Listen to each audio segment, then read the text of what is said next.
안녕하십니까. 자기도 망하고 나라도 망할 짓만 하는 자들과 나라가 잘 된다면 애국가를 1000번, 10,000번도 부르겠다는 사람들에 대해서 말씀드리겠습니다. 청주 지역 노동단체 출신 4명의 국가보안법 위반 혐의를 수사 중인 국정원과 검경은 이들로부터 압수한 USB에서 북한 공작원과 주고받은 지령문과 보고문 등 약 60건의 관련 증거를 확보한 것으로 알려졌습니다. 압수한 USB에서는 활동비 2만 달러를 잘 수령했다고 북측에 보고하는 내용의 문서 파일을 비롯해서 충성을 맹세한다는 취지의 혈서를 찍은 사진 파일도 발견됐다고 합니다. 이들 가운데 3명은 2017년부터 2019년까지 중국 다롄과 선양, 캄보디아 프놈펜 등지에서 북한 공작원과 접촉하는 영상, 사진 자료를 지난 2일 구속영장 실질심사 때에 국정원에 제시한 것으로 알려졌습니다. 당국은 이들이 북한 지령에 따라서 자주통일 충북동지회라는 지하 조직을 구성하려던 것을 밝혀냈습니다. USB에는 미군 F-35A 전투기 도입을 반대하는 시민운동을 전개하라는 지령문과 함께 그들 일당이 벌인 F-35A 도입 반대 1인 시위, 그리고 거리 서명운동 등 활동 내역이 정리된 보고문도 있었습니다. 그것과는 별개로 김일성 회고록인 세기와 더불어 등 다양한 이적 표현물도 압수했습니다. 이들은 지난 2017년부터 2019년까지 중국과 캄보디아에서 북한 공작원과 최소 3차례 이상 접촉했던 혐의를 받고 있습니다. 조사 결과 구속된 A는 2017년 중국 다롄에서 북한 공작원 조 모를 만났을 때 남쪽에서 동조 세력을 조직하라는 지령을 받았습니다. A가 귀국한 이후 이들 일당은 북한 지령에 따라서 자주통일 충북동지회를 조직하려고 했습니다. 국정원은 당시 다롄에서 A가 북한 공작원 조 모와 택시에 탑승하는 사진을 촬영했습니다. 역시 구속된 B는 2018년 캄보디아 프놈펜으로 출국해서 북한 공작원 조 모와 리 모를 이틀에 걸쳐 중식당과 야외 카페 등에서 만난 것으로 확인됐습니다. 그 후 2019년 B와 구속된 C는 중국 선양에 있는 한 대형 마트 물품 보관함에 북한 측에 갖다 놓은 활동비 2만 달러를 받은 것으로 밝혀졌습니다. 그러나 이들은 지난 2일 영장실질심사에서 혐의를 전면 부인했습니다.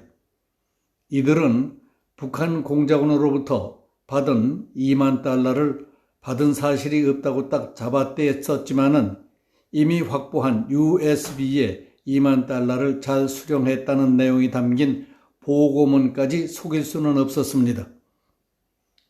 국정원과 검경의 수사를 받고 있는 이들 4명의 간첩 용의자들은 국내에서 다양한 정치활동을 해온 것으로 확인돼 문제가 점점 확대돼 가고 있습니다.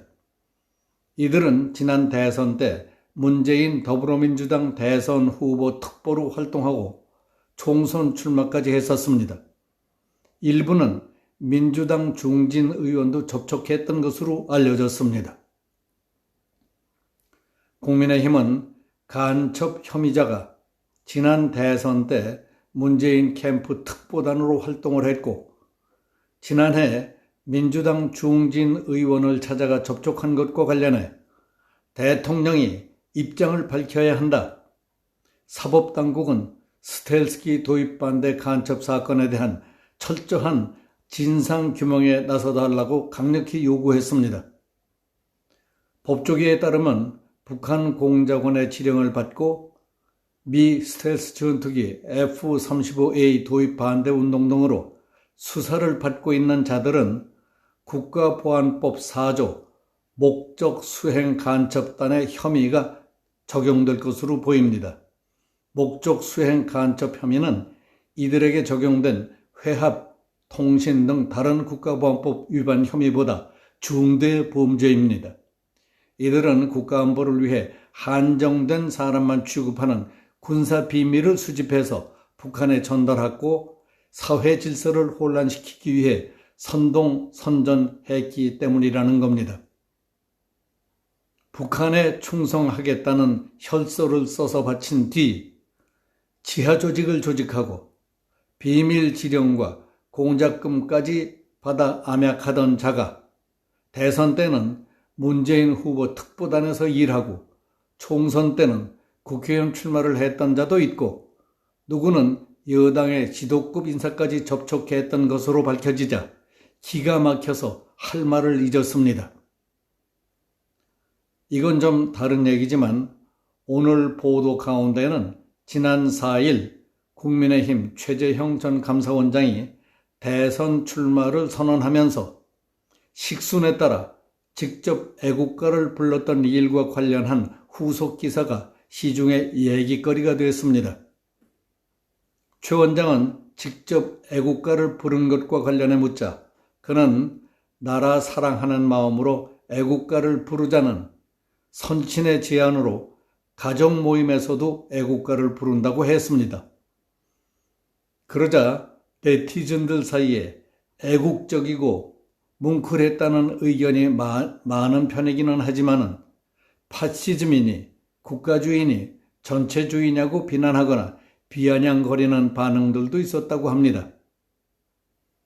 친여 성향의 역사학자라는 전 모 씨는 파시즘이라고 대놓고 비판했고 여권의 대권주자인 김두관 의원도 라디오 프로에 나가서 국가주의 같은 냄새가 난다고 비꼬기도 했습니다.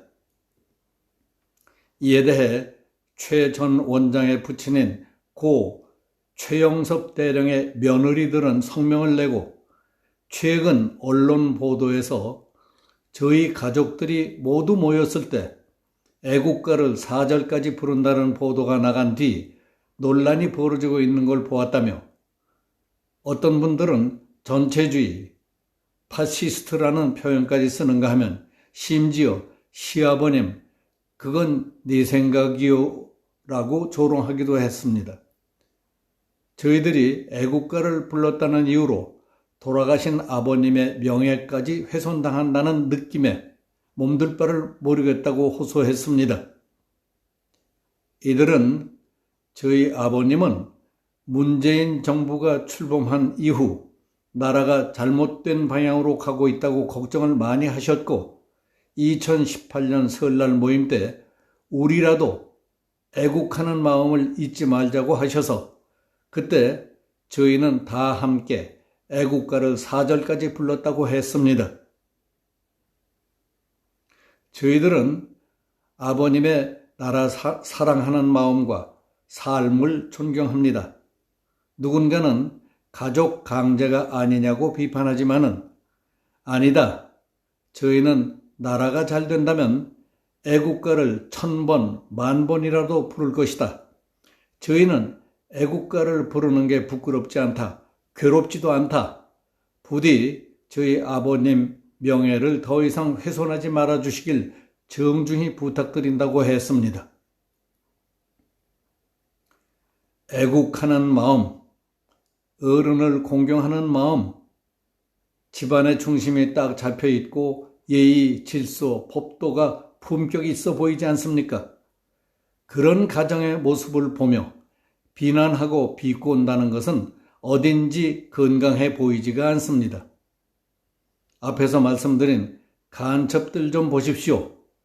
유치한 감언이설에 속아서 몰래 공작금까지 받아먹고 코가 꿰서 나라가 망하는지 지가 죽는지도 모르고 쥐새끼같이 북한에서 시키는 대로 하다가 망조드는 인간들이 득식을 대는 세상에 신선하게 느껴지는 이야기 아닙니까? 여기서 마치겠습니다. 감사합니다.